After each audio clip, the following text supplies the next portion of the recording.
First, I got the $1,000 in the bank account, and then I got rid of my credit card debt. It was amazing. And now all my vehicles are paid for. Man, it is so freeing. What's up, everybody? Welcome to Real Men, Real Talk. This is the place where we have uncomfortable conversations in the world's most comfortable underwear. You are joining us for our fourth, I believe, episode in this series of what does it mean to be a real man. Today's episode is about financial wellness and being financially savvy. And just want to remind you guys that all of these concepts fall under the banner of sacrificial love. That's kind of one of the big overarching ideas behind being a real man, because life is not about you. It's about those who you care for, and you get to participate in it and sacrifice yourself for those that you love. And that's where we find meaning. So guys, the reason why this is important is because real life happens. Expenses come and we don't know how to pay for them. And we're going to have some stories about that here in a bit. So what we want you guys to take away from this episode is some practical steps as to how you can be financially savvy in a world that runs on money. So just some statistics. Nearly 2/3 of Americans report that their financial stress has increased since the pandemic. There's tons of opinions as to whose fault that is. We're not going to touch that right now. The total US household debt has surpassed $17 trillion. Woo! Like, there's a chart of this, by the way. If you just want to have some fun, go Google US household debt and look at it. It's kind of insane, actually. While at the same time, there's a lack of a safety net. Less than half of American adults could cover an unexpected $1,000 expense from their savings. That used to be me. And fortunately now, using some of these steps that we're going to talk about, this tells me that at least half of you people listening, one of these categories is what you fall into. So we're going to try to address this because this is what's at stake. Tilghman, please relieve the audience and bring a new face onto the screen. Wait, so pause, Chris. What did we agree on for this part? Because I remember talking about my dad, but we were going to save that for step 2. Shoot, man, it's so hard doing hard things. Okay, I'm going to rewind a little bit. Man, I'm going to have a heck of a time editing this episode. I am so pissed right now. So one thing we want to establish just real quick before we start is what is money for? Now, I can say what I think money is for, but I think if we check our bank accounts and where that money has been going, it'll tell us real quick what we actually think money is for. And Tilghman, you had a good story about this, about learning what money truly is for. So take it away. Yeah. So this really made me think about growing up. Back in the day, I say back in the day like I'm so old. Back in my time, right? My dad, he's very money savvy. He's what some people might call a penny pincher. I wouldn't take that as a bad thing whatsoever if I was anybody. Like, you know how to control your finances. As a kid, you look at it as a stress and like, oh, dad doesn't want me to buy anything or do this or doesn't want to give me what I want.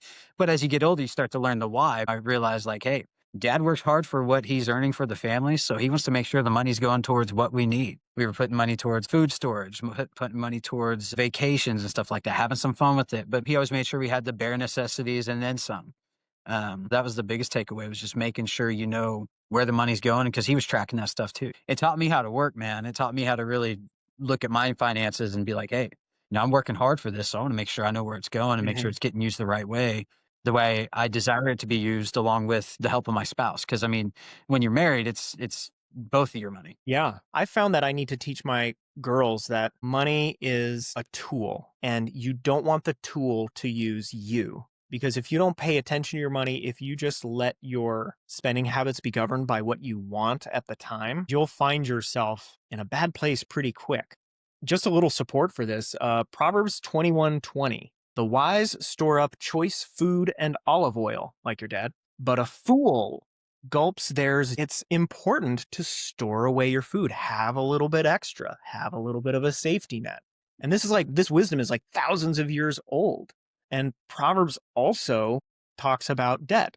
The borrower is slave to the lender. I mean, have you ever just stopped? For those of you fortunate people who own a house right now, your house is not your house. The bank owns your house. You're a slave to that house. It's called a mortgage for a reason, because until death do you part, basically. Okay, so moving on, we're going to start with the principle of discipline. Before you begin to grow wealth or become financially savvy, you need to be disciplined.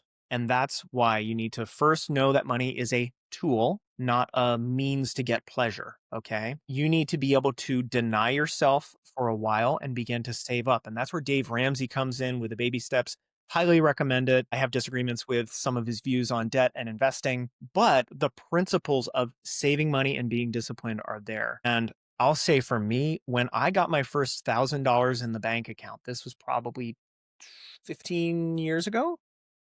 Yeah, I felt so free because then when my car broke down, I could actually pay for it. First, I got the $1,000 in the bank account, and then I got rid of my credit card debt. It was amazing. And now all my vehicles are paid for. And yes, we still have a mortgage on the house, and that sucks. But man, it is so freeing. I highly recommend that you get some money into an account, follow Dave Ramsey's book, or just watch some YouTube videos. There's some really basic things out there just to start this process and begin to build that base. Like this is kind of where like everything else gets built on top of. Like you need to be disciplined with your money in order to do any of these other things that we're talking about. Okay, so step 3, wow. So step 2 is starting to in yourself. So Tilghman, I think you had a pretty good story of you were looking at investing in some real estate. Yeah. Like Yes. you're like trying this out. So how did that go? And what are you doing now? There's actually a hair salon in town. It was up for sale, a commercial property, and first time ever dabbling in commercial real estate. So I was on the phone with the bank. The lender was like, "All right, so how do you want to do this?" I was like, "I don't know. It's my first time doing this." We were going through the process. We got the place inspected and stuff like that. Um, and then we were going to take over a current lease. But in short, the owner of the place ended up kicking out the tenants before we even Hmm. thought about closing. So it was going to be a situation where we could see the instant revenue from the investment and from the investment into ourselves, into our confidence of knowing like, hey, we can run this. It didn't work out the way we wanted to. I was pretty disheartened. I was excited. I was like, all right, this is going to be a gateway to more buildings and more houses and stuff like that. But now Mhm. going through that experience, I've learned a lot of things about, getting a loan from the bank for a commercial business that already has somebody paying your mortgage for it, basically. So if you get a place that Mhm. has somebody renting it, dude, do everything you can to get it because you'll get instant revenue and you're not even going to put a dime towards your own mortgage, right? So out of your own Mhm. pocket. And I also learned like when looking for real estate, you got to keep your options pretty open because there's a lot of people looking for good deals out there. I've also learned like depending on how you offer and hold yourself with your agent, with the other people that might be around in the situation, you might be able to, finagle your way into a good investment, right? But that's not the point. Yeah. I'm going off the deep end here, Chris. When it comes to investing my money, that's where I'm going to be putting it personally. If I'm going to invest, I want to invest into something I like. I want to invest into something that I believe in and I stand for. Something that you understand. Yes, that's the biggest thing because a That's an lot of important people, one. yes, because a lot of people will get into something, be like, oh, I'm going to invest in X, Y, and Z. They blow all this money up front. A good way to Mhm. look at it is like a multi-level marketing business, right? So they have you pay like $1,500 up front, and then you get all these products and you don't sell a single dime. You end up consuming all the Don't products. even get me on MLMs. And You are the product. yeah, exactly, exactly. So that's the kind of way. That's what you don't want to look at, right? You want to be able to be knowledgeable about it, be savvy about it, but also know like, hey, you're going to make some mistakes. You're going to lose some, you're going to win some, but that's how you learn. So this is actually a great play into Robert Kiyosaki's book, Reading Rich Dad Poor Dad. That was extremely eye-opening to me. When he talked about assets and liabilities, he just broke it down so clearly. Either the thing that you put your money towards and your time towards makes you money or it doesn't make you money. And it clarified so much for me. So now what that did is it changed my whole paradigm when looking at the world. Now, instead of thinking like, oh, I really want that new vehicle. This goes back to the discipline thing. If I got a new vehicle right now, I would be in debt to pay for that vehicle. Well, is that vehicle making me any money? No, there's no point in getting it. I'm paying somebody money so I can feel good now. That was a big game changer for me. And another guy who's pretty good at this, I appreciate a lot of his views, is Ramsey. He's very laser focused on building value and building businesses. The point is investing in yourself now, especially if you're young, try it out. Whether that be taking a trade school class, becoming an electrician, a plumber, going to college. College has become really expensive, so that's not a viable path for everybody. But plumbers and electricians, AI is not going to take over that. You can't outsource to India a plumber or electrician, okay? So there's lots of paths forward. And then in Tillman's case, real estate. I personally do not love real estate because you either need to have a lot of capital to put forward, or you need to take on a lot of risk, because then if your tenant leaves or you can't find a new tenant for the building, that asset becomes a liability pretty quickly. It can change overnight. I think that's why I like it too Yeah. much though, because I'm an adrenaline junkie. So it's like, who knows? Maybe that's why I like it, Chris. I don't know. Yeah. Yeah, maybe. So you're going to have to decide for yourself what your own tolerance levels are.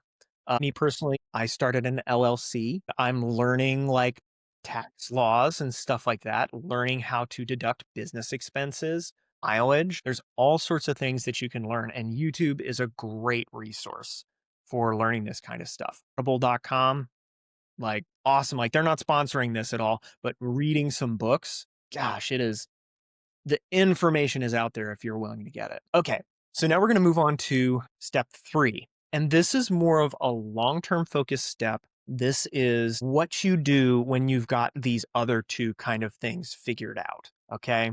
First, you need to have saved money. Then you need to start investing in yourself. Now you move into the more long term, which is you can just put your money into the stock market.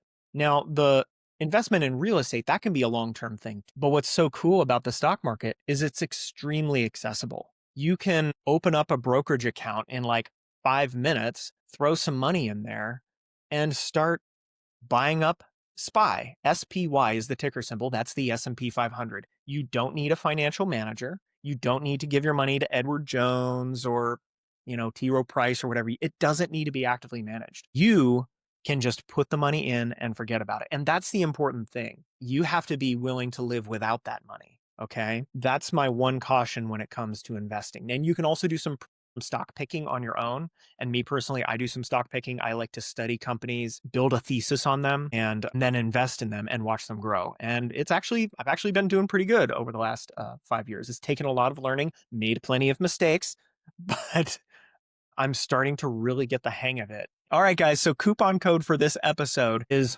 WEALTH. So head over to the website with the code WEALTH. Offer code is only valid for today. Now, back to the episode. So Tilghman, did you have like a story when it comes to like long-term investing? Is that something that you're doing right now? Myself personally, no, nothing long term. But I feel like my biggest investment option would be real estate. So I'm investing into Mhm. myself, like consuming information, learning stuff. I feel like a lot of things out there, you can get this information on YouTube for free. So I look at like my longer term investments right now is into this thing right here in my brain. Now that you mentioned it, actually, Chris, I'm over here thinking about starting a brokerage account on the internet. So I didn't realize it was that easy. I always thought you had to go to like Edward Jones or something. So, I'm learning stuff, and that's the cool thing. Random plug, they don't sponsor anything. M1 Finance, Okay, incredibly simple. sweet. They do fractional shares, which is so useful. You can literally put $1 into SPY. You can just put as little as like $10 a week. It makes it so easy. Yeah, the important takeaway is that like guys, the value is not for you. Like it's not for your own selfish gain. Your job is to, and we're going to bring it back, love sacrificially, to die to yourself daily. Like Tilghman said, I think it was the first episode that we put out in this series. It's easy to say like, I'd be willing to die for you, but will you live for them? Will you die to your own selfish desires daily to live for the people who matter most to you? So that is why I firmly believe part of being a real man is being financially well, at least in our society. It's just a good and smart thing to do. It is not the be all and end all, but it is one thing that we can do better as men.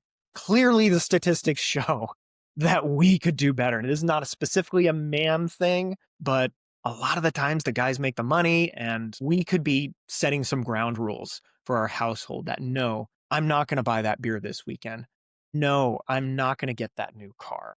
Actually, I'm going to take that money and put it into my daughter's investment account or my son's investment account. Or, you know what? I'm going to take that course that I've been eyeballing for like a year and a half. You know what? I'm going to go and become a plumber because sitting and working customer service at this cushy job over here, there's no future in it. But eventually I could own my own plumbing business if I get my plumber certification. Just the opportunities out there are endless, guys. Get out there, become disciplined about saving your money, start investing in yourself. And I think you'll find that long term, you'll look back 10 years from now and think, wow, I'm so glad I made that choice. Tilghman, any parting words for the lovely listeners? No, man, just a quick story. I went to a sales conference And one of the speakers there, his name is Dave Force. And he was actually the CEO of the company I was working at the time. And when he got up and spoke at the end of the conference, was thanking everybody. He was talking about finances and everything we were talking about today. He said, guys, I got that multi-million-dollar home. I got the beautiful car, the beautiful wife, the beautiful family, but I still was not fulfilled. And he realized he did all of that, in all honesty, for himself. And so he and his wife sat down one night and he threw the idea of, what do you think about helping others becoming wealthy, becoming well off? And he said from that point on, that void that he felt was gone instantly. He started helping others become financially free and helping grow things that are going to make you more money in the end and help others grow with you. Then it becomes a beautiful thing. Yeah, I will second that. I will pound the table for that. Yes, gentlemen, go out there, learn how to use your money sacrificially for those people that matter most. We'll see you next time. Yeah, it's a good episode. Gonna be a real pain in the butt to edit this. You're gonna have to chop that in 2/3.